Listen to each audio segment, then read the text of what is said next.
राधे राधे प्यारे भक्तों, शुरू करने से पहले मैं तुम्हें कुछ नहीं सिखाना चाहता, क्योंकि सिखाया हुआ ज्ञान उधार होता है। मैं बस तुम्हें तुम्हारे ही भीतर झांकने के लिए थोड़ा सा ठहराव देना चाहता हूँ। यह एक दर्पण है। अगर तुम इसे सुनते हुए जल्दी में हो तो अभी मत सुनो। अगर तुम सिर्फ समय काटने आए हो तो आगे मत बढ़ो। लेकिन अगर तुम्हारे जीवन में कभी ऐसा क्षण आया है जब तुमने चुपचाप आकाश की ओर देखा हो और भीतर से पूछा हो मेरा समय कब आएगा, तो यह वीडियो तुम्हारे लिए है। यहाँ कोई तुम्हें दिलासा नहीं देगा, यहाँ कोई झूठी आशा नहीं दी जाएगी। यहाँ सिर्फ एक बात है, सत्य। और सत्य हमेशा कठोर नहीं होता, पर गहरा जरूर होता है। तुम जीवन में आगे बढ़ना चाहते हो पर भीतर बेचैनी है। तुम सफल होना चाहते हो पर मन में अधीरता है। तुम चाहते हो कि दुनिया तुम्हें समझे पर तुम स्वयं को नहीं सुनते। यही कारण है कि मैं कहता हूँ शांत रहो, क्योंकि जब तक भीतर शांति नहीं आती बाहर कुछ भी स्थायी नहीं होता। आज का मन सबसे बड़ा शत्रु है। वह हर पल तुलना करता है। वो कहता है देखो वे आगे निकल गया और तुम पीछे रह गए। वह कहता है देखो उसका समय आ गया, तुम्हारा नहीं आया। और यही मन तुम्हारी नींद छीन लेता है। लेकिन क्या तुमने कभी सोचा है कि समय कभी किसी का नहीं होता? समय सिर्फ घटता है, प्रकट होता है, और जो तैयार नहीं होता उसके लिए समय भी व्यर्थ चला जाता है। मैं तुमसे एक बात पूछना चाहता हूँ, तुम जल्दी में क्यों हो? जीवन कोई दौड़ नहीं है, लेकिन तुमने इसे दौड़ बना लिया है। और जो दौड़ में होता है वह आसपास की सुंदरता देख ही नहीं पाता। वह सिर्फ मंजिल देखता है और मंजिल तक पहुंचकर भी खाली रह जाता है। शांत रहो, ये कोई सलाह नहीं है, ये एक साधना है। शांत रहना कायरता नहीं है, ये सबसे बड़ा साहस है। दुनिया शोर से भरी है, लोग बोल रहे हैं, दिखा रहे हैं, साबित कर रहे हैं, लेकिन जो व्यक्ति चुप है वह कुछ साबित नहीं करता, वह बस होता है। और जो बस होता है वही सच में जीता है। तुम्हें लगता है कि तुम्हारे साथ अन्याय हुआ है, हो सकता है, लेकिन जीवन न्याय नहीं करता। जीवन अवसर देता है और अवसर वही पहचानता है जो शांत है, जो भीतर उथल पुथल में है। वह अवसर को भी संकट समझ लेता है। मैं जानता हूँ तुम थक चुके हो। बार बार गिरकर उठना आसान नहीं होता, हर बार उम्मीद लगाकर टूटना साधारण बात नहीं है। लेकिन क्या तुमने कभी देखा है बीज जमीन के भीतर कितना शांत रहता है? बाहर से देखने पर लगता है कि कुछ हो ही नहीं रहा, पर भीतर एक पूरी यात्रा चल रही होती है। अगर बीज अधीर हो जाए और कहे मेरा समय क्यों नहीं आया, तो वह कभी वृक्ष नहीं बन पाएगा। इसलिए मैं कहता हूँ शांत रहो, क्योंकि जो जल्दी करता है वह अधूरा रह जाता है, और जो ठहरना सीख लेता है वही पूरा होता है। तुम्हें दुनिया से मान्यता चाहिए, सम्मान चाहिए, पहचान चाहिए, लेकिन पहचान बाहर से नहीं आती, पहचान भीतर से उगती है। जिस दिन तुम स्वयं को स्वीकार कर लोगे उसी दिन दुनिया भी तुम्हें स्वीकार करना शुरू कर देगी। याद रखना, जो शोर मचाकर आगे बढ़ता है वह जल्दी थक जाता है, और जो मौन में चलता है वह दूर तक जाता है।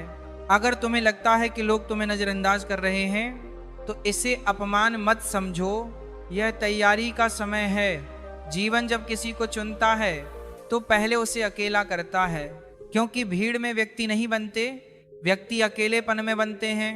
आज अगर तुम्हारा समय नहीं आया तो इसका मतलब ये नहीं कि तुम्हारा समय कभी आएगा ही नहीं। इसका मतलब सिर्फ इतना है कि तुम अभी तैयार हो रहे हो, और तैयारी शोर में नहीं होती, तैयारी मौन में होती है। इसलिए अपने भीतर आग रखो, लेकिन ऊपर से शांति रखो। अपनी दृष्टि ऊंची रखो, लेकिन कदम धीरे रखो, क्योंकि जो धीरे चलता है वह गिरता नहीं। अब मैं तुमसे एक छोटा सा निवेदन करूंगा। अगर इन शब्दों में तुम्हें अपने जीवन की कोई झलक दिख रही है, अगर कहीं भीतर कुछ हिला है, तो नीचे एक शब्द लिख दो, शांत। ये मेरे लिए नहीं, तुम्हारे लिए होगा। समय, ये शब्द जितना छोटा है उतना ही गलत समझा गया है। लोग समय को घड़ी में देखते हैं, कैलेंडर में गिनते हैं और तुलना में तोलते हैं, लेकिन समय ना तो घड़ी में रहता है ना तारीखों में। समय तो चेतना में उतरता है। तुम कहते हो उसका समय आ गया, मेरा नहीं आया, लेकिन क्या तुमने कभी देखा है कि समय आता कैसे है?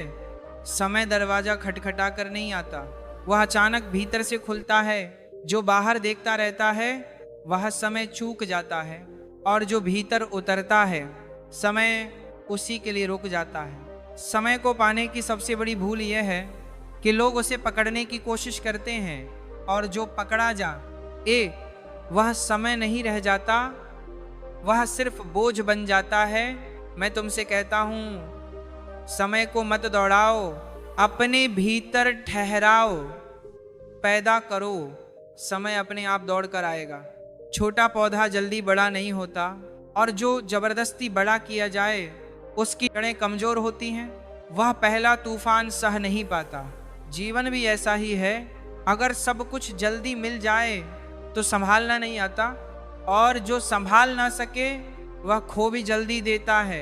इसलिए जीवन देर करता है जानबूझकर, ताकि जब वह दे तो तुम गिरो नहीं।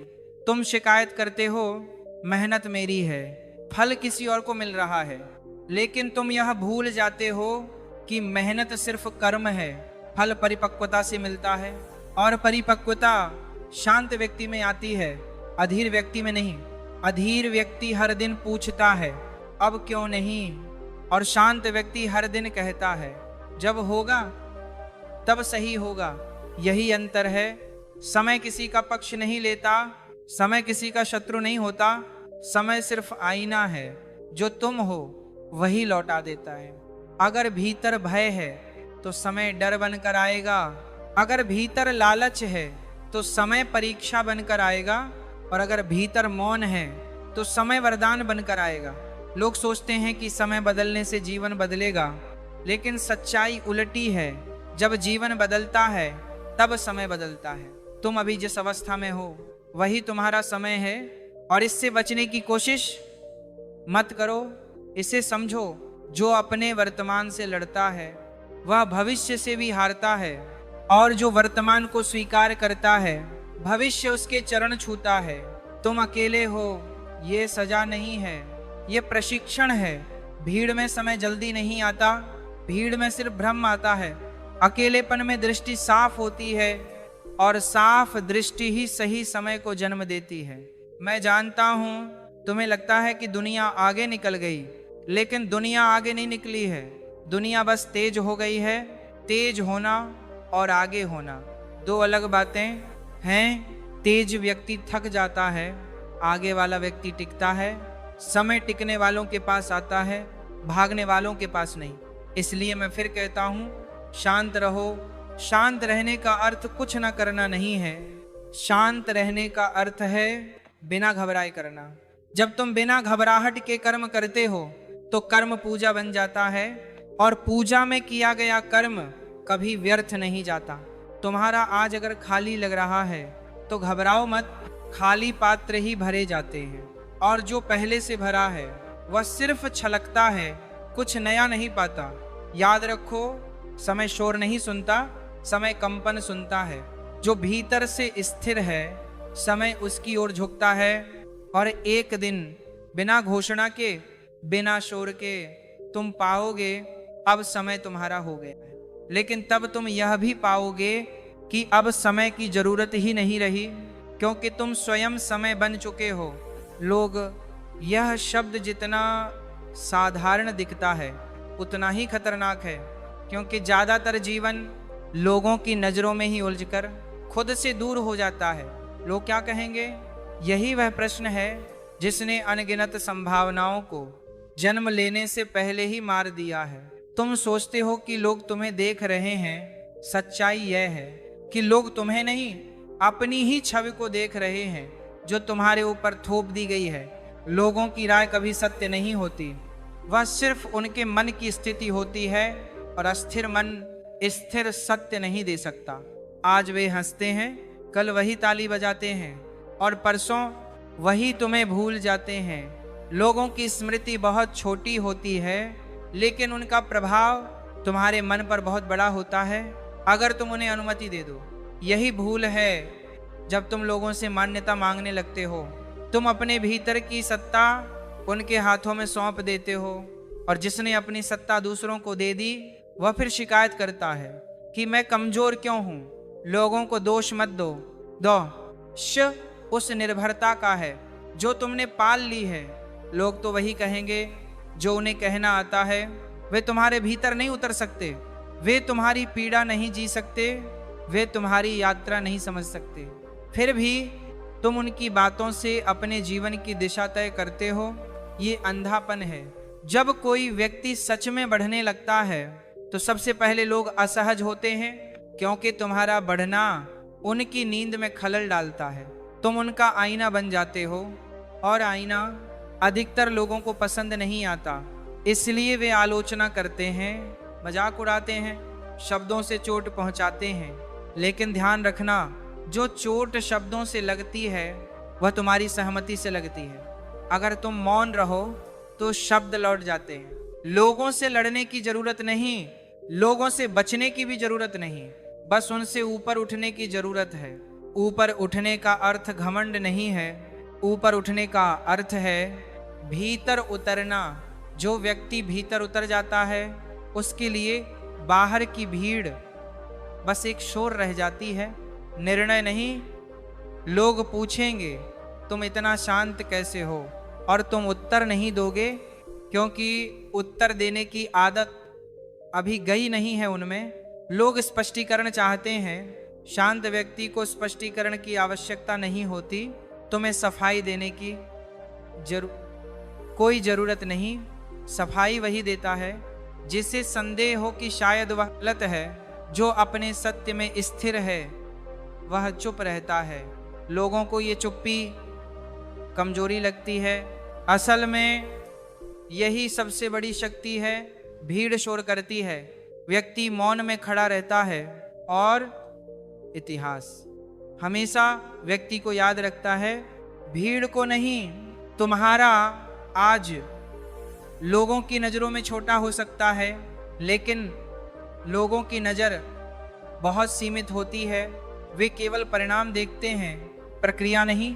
वे केवल शिखर देखते हैं, चढ़ाई नहीं। और जो चढ़ाई को नहीं समझते वे शिखर पर पहुंचकर अक्सर गिर जाते हैं। इसलिए जब लोग तुम्हारे रास्ते पर हंसे तो आभारी हो जाना। इसका अर्थ है तुम किसी अलग दिशा में चल पड़े हो।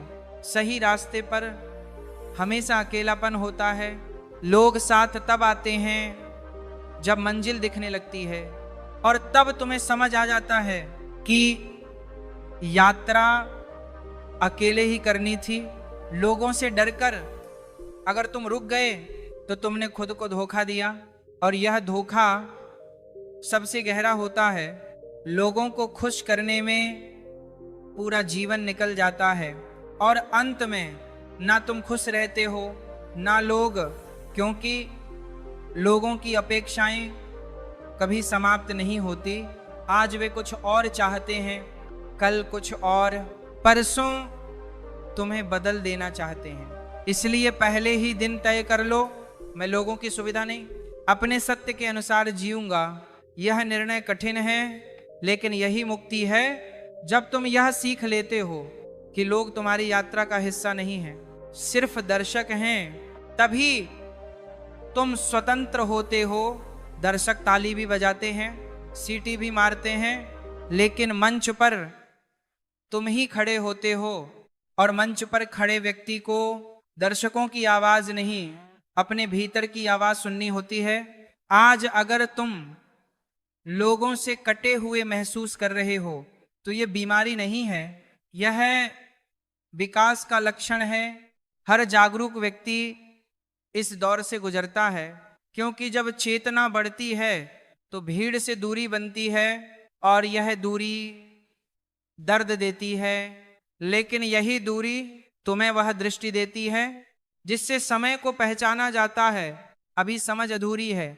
गिरावट, ये शब्द सुनते ही मन डर से भर जाता है, जैसे कुछ गलत हो गया हो, जैसे जीवन ने पीठ फेर ली हो। लेकिन मैं तुमसे कहता हूं, गिरावट गलत नहीं है, गलत है गिरावट से डर जाना। जो कभी गिरा ही नहीं वह कभी चला भी नहीं, और जो चला नहीं उसके लिए ऊंचाई का कोई अर्थ नहीं। जीवन में हर ऊंचाई से पहले एक गहराई आती है, और हर गहराई किसी दंड के लिए नहीं, किसी तैयारी के लिए होती है। तुम गिरते हो क्योंकि तुम सीख रहे हो, और तुम सीख रहे हो क्योंकि जीवन तुम्हें जिम्मेदारी देने वाला है। जिसे जीवन कुछ भी नहीं देना चाहता उसे कभी गिराता नहीं, उसे बस सतह पर तैरने देता है। गिरावट उन लोगों के लिए आती है जिनमें कुछ बनने की संभावना होती है, लेकिन समस्या यह है कि तुम गिरावट को अपमान समझ लेते हो। तुम सोचते हो लोग क्या कहेंगे, यही सबसे बड़ी भूल है। गिरावट तुम्हारी नहीं, तुम्हारे अहंकार की होती है, और अहंकार का गिरना आवश्यक है। जब तक अहंकार खड़ा है सत्य भीतर उतर नहीं सकता। गिरावट तुम्हें नम्र बनाती है, और नम्रता कमजोरी नहीं, सबसे मजबूत आधार है। देखो, वृक्ष को जो सबसे ऊंचा होता है उसकी जड़ें उतनी ही गहरी होती हैं। गिरावट वही गहराई है जहां जड़ें बनती हैं। अगर तुम इस समय टूटे हुए हो, असफल हो, या खाली महसूस कर रहे हो, तो समझ लेना जड़ें बन रही हैं। लेकिन मन कहता है यह अंत है। मन हमेशा अतिशयोक्ति करता है, मन को नाटक पसंद है, सत्य को नहीं। सत्य शांत होता है, और गिरावट का सत्य यह है, यह स्थायी नहीं है। कोई भी गिरावट हमेशा के लिए नहीं होती, लेकिन उससे सीखा गया पाठ हमेशा साथ रहता है। जो व्यक्ति गिरावट में अपने भीतर उतर जाता है वह उठने पर अडिग होता है, और जो गिरावट में खुद को कोसता है, दूसरों को दोष देता है, वह उठकर भी कमजोर ही रहता है। इसलिए गिरावट में सबसे जरूरी बात है मौन। शोर मत मचाओ, घोषणा मत करो कि मेरे साथ गलत हुआ। जीवन से शिकायत दरअसल जीवन को न समझ पाने का प्रमाण है। गिरावट में अपने कर्मों को देखो, अपने निर्णयों को देखो, अपने डर को देखो। यह आत्मनिरीक्षण दर्द देता है, लेकिन यही दृष्टि देता है, और बिना दृष्टि के कोई भी ऊंचाई खतरनाक होती है। कई लोग जिनका समय आया वे गिर गए। क्यों? क्योंकि वे भीतर से खाली थे, ऊपर पहुंचे, लेकिन भीतर कुछ था ही नहीं जो उन्हें संभाल सके। इसलिए जीवन पहले गिराता है ताकि जब ऊपर ले जाए तो गिराए नहीं। तुम कहते हो मैं पहले जैसा नहीं रहा। हाँ, यही तो बात है, पहले जैसा रहना ही तो समस्या थी। गिरावट पुराने को तोड़ती है, और बिना तोड़े नया जन्म नहीं ले सकता। अगर अंडा अंदर से ना टूटे तो जीवन नहीं निकलता, और अगर बाहर से टूटे तो जीवन खत्म हो जाता है। गिरावट अंदर से तोड़ती है, इसीलिए यह पवित्र है, लेकिन मन इसे अशुभ कहता है, क्योंकि मन को परिवर्तन पसंद नहीं। मन सुरक्षा चाहता है, जीवन विकास चाहता है, और जहां विकास होता है वहां असुविधा होती है। अगर आज तुम्हारा आत्मविश्वास डगमगा रहा है तो डरना मत। पुराना आत्मविश्वास अक्सर झूठा होता है, वह दूसरों की स्वीकृति पर टिका होता है। गिरावट उस झूठे आत्मविश्वास को तोड़ती है ताकि एक शांत विश्वास जन्म ले जो भीतर से आता है। ये विश्वास चिल्लाता नहीं, ये दिखावा नहीं करता, ये बस होता है, और यही विश्वास समय को आकर्षित करता है। याद रखना, जो गिरावट से गुजर चुका होता है वह सफलता में अंधा नहीं होता। वह जानता है ये भी गुजर जाएगी, इसीलिए वह घमंडी नहीं बनता। गिरावट तुम्हें करुणा सिखाती है, दूसरों के दर्द को समझने की क्षमता देती है, और जो व्यक्ति दूसरों के दर्द को समझता है वही सच्चा नेतृत्व कर सकता है। बिना गिरे कोई नेतृत्व योग्य नहीं बनता। अगर आज तुम अकेले हो, चुप हो, और भीतर बहुत कुछ चल रहा है, तो भागो मत। यही वह प्रयोगशाला है जहां व्यक्ति बनता है। यहाँ कोई ताली नहीं, कोई प्रशंसा नहीं, लेकिन यही वह जगह है जहां तुम असली बनते हो। गिरावट में एक ही बात याद रखना, ये तुम्हारी पहचान नहीं है, ये सिर्फ एक चरण है। तुम गिरावट नहीं हो, तुम गिरावट से गुजर रहे हो, और जो गुजरता है वह रुकता नहीं। उठना, यह शब्द सुनने में सरल है, लेकिन इसका जन्म कई टूटनों के बाद होता है। कोई भी व्यक्ति सीधे खड़ा नहीं हो जाता। हर उठने के पीछे कई बार गिरने का इतिहास होता है। उठना शरीर की क्रिया नहीं है, उठना चेतना का परिवर्तन है। शरीर तो रोज उठता है, लेकिन व्यक्ति बहुत कम उठते हैं। अधिकतर लोग गिरने के बाद फिर से वही बनने की कोशिश करते हैं जो वे पहले थे। यही उनकी भूल है, क्योंकि जो पहले थे वही तो गिरा था। उठने का अर्थ है नया हो जाना, पुराने ढांचे से बाहर आ जाना, पुरानी धारणाओं को यहीं छोड़ देना। लेकिन मन कहता है फिर से वही बन जाओ, क्योंकि वही परिचित है। मन को परिचित चाहिए, सत्य नहीं। उठना साहस मांगता है, और साहस का अर्थ डर का ना होना नहीं है। साहस का अर्थ है डर के बावजूद आगे बढ़ना। जो व्यक्ति डर को देखकर रुक जाता है वह कभी नहीं उठता, और जो डर को देखकर मुस्कुरा देता है वही उठता है। याद रखना, उठना अचानक नहीं होता, यह धीरे धीरे होता है, बिल्कुल सुबह की तरह। अंधकार तुरंत नहीं जाता, रोशनी धीरे धीरे फैलती है। जो जल्दी उठना चाहता है वह अक्सर फिर से गिर जाता है, और जो धैर्य से उठता है वह स्थिर हो जाता है। स्थिरता उठने का प्रमाण है। तुम पूछते हो मैं कब उठूंगा? यही प्रश्न तुम्हें जमीन पर रोके हुए हैं। जिस दिन तुम पूछना छोड़ दोगे उसी दिन उठने की प्रक्रिया शुरू हो जाएगी, क्योंकि उठना उत्तर नहीं है, ये अनुभव है। उठने के लिए सबसे पहले अपने दर्द से भागना बंद करो। दर्द को देखो, दर्द को स्वीकार करो। जो अपने दर्द से आंख मिलाता है वह टूटता नहीं, और जो दर्द से भागता है वह भीतर से खोखला हो जाता है। उठने का अर्थ है अपने घावों के साथ खड़े हो जाना। घाव छुपाकर नहीं, घाव स्वीकार करके। घाव छुपाने वाला हमेशा डर में जीता है, और घाव स्वीकार करने वाला स्वतंत्र हो जाता है। तुम सोचते हो लोग तुम्हारे गिरने को याद रखेंगे? नहीं, लोग तुम्हारे उठने को भी ज्यादा देर याद नहीं रखते। लोग सिर्फ अपने लाभ तक याद रखते हैं। इसलिए लोगों के लिए मत उठो, अपने लिए उठो। जब तुम अपने लिए उठते हो तो तुम्हारी चाल बदल जाती है। तुम भागते नहीं, तुम साबित नहीं करते, तुम दिखाते नहीं, तुम बस चलते हो। और यह चलना अद्भुत होता है, इसमें शोर नहीं होता, लेकिन असर गहरा होता है। उठने के बाद एक अजीब सी शांति आती है। यह खुशी जैसी नहीं होती, यह उत्साह जैसी नहीं होती, ये ठहराव होता है। और ठहराव सबसे ऊंची अवस्था है, क्योंकि जो ठहरा हुआ है वही सही निर्णय ले सकता है। उठने के बाद तुम देखोगे वही परिस्थितियां हैं, वही लोग हैं, वही संसार है, लेकिन तुम बदल चुके हो। और जब तुम बदल जाते हो तो संसार का अर्थ बदल जाता है। पहले जो अपमान लगता था अब सोच बन जाता है। पहले जो डर लगता था अब चुनौती बन जाता है। पहले जो असफलता थी अब अनुभव बन जाती है। यही उठना है। उठने के बाद तुम जल्दी नहीं करते, क्योंकि तुम जानते हो जो मिला है वह छीना नहीं जा सकता।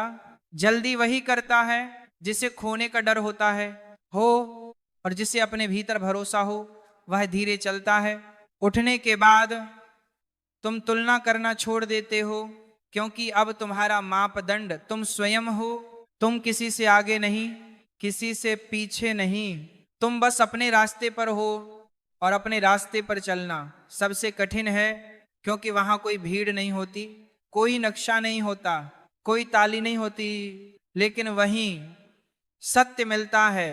उठने के बाद तुम्हें अकेलापन डराता नहीं। अकेलापन तुम्हारा मित्र बन जाता है, क्योंकि अब तुम जानते हो अकेले रहना और अकेला होना दो अलग बातें हैं।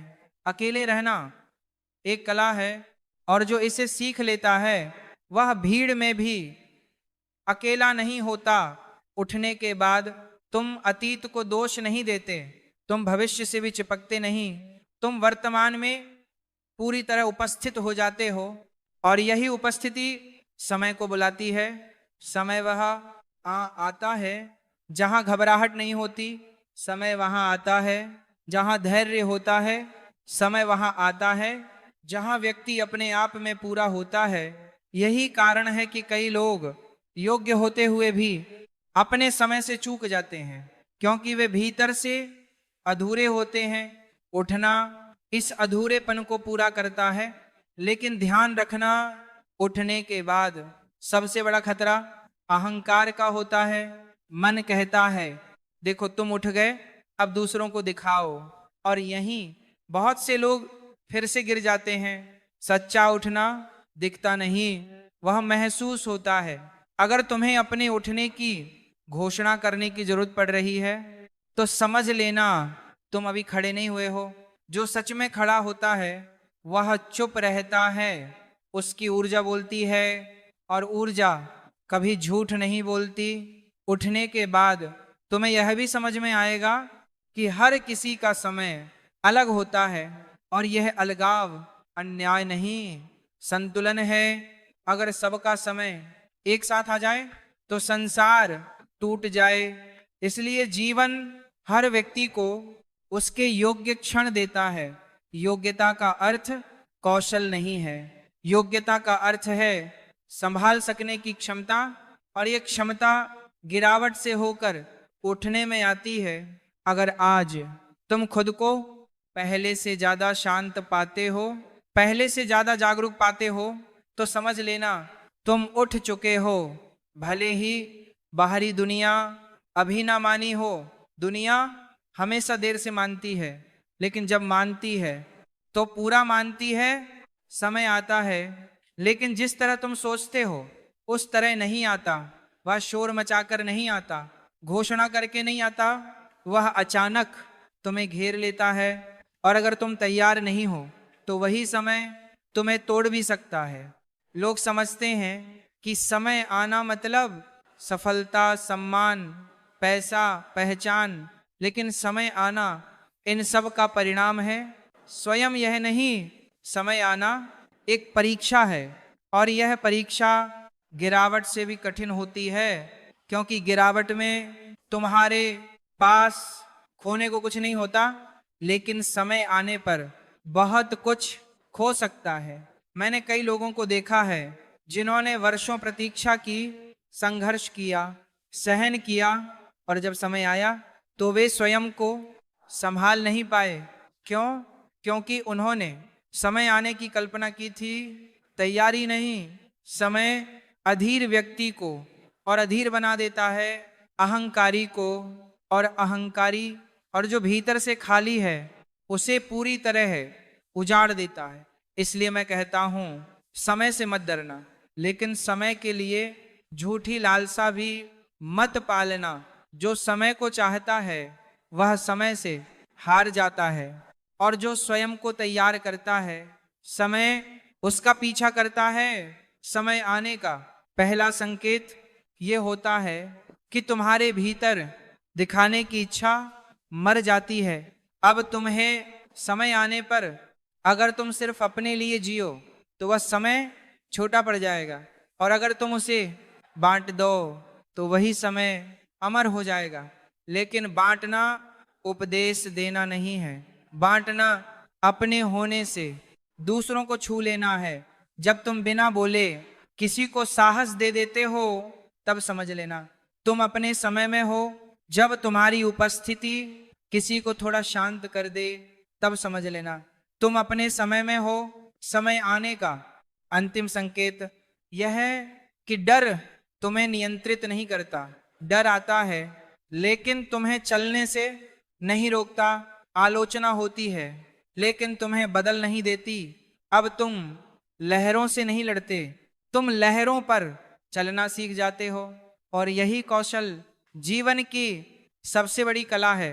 अब तुम यह भी समझ जाते हो, समय कभी आता नहीं था, तुम ही उस अवस्था में पहुंचे थे जहां समय तुम्हें पहचान सका। समय हमेशा था, तैयारी नहीं थी, और ये तैयारी शोर से नहीं, मौन से आई है, जल्दी से नहीं, धैर्य से आई है, दिखावे से नहीं, गहराई से आई है। इसलिए अगर कोई आज भी पूछे शांत क्यों हो, तो उत्तर मत देना, बस मुस्कुरा देना, क्योंकि जो जान गया वह समझाता नहीं, और जो समझाता है वह अभी जाना नहीं है। अब कथा पूरी होती है, लेकिन यात्रा नहीं। यात्रा तो अब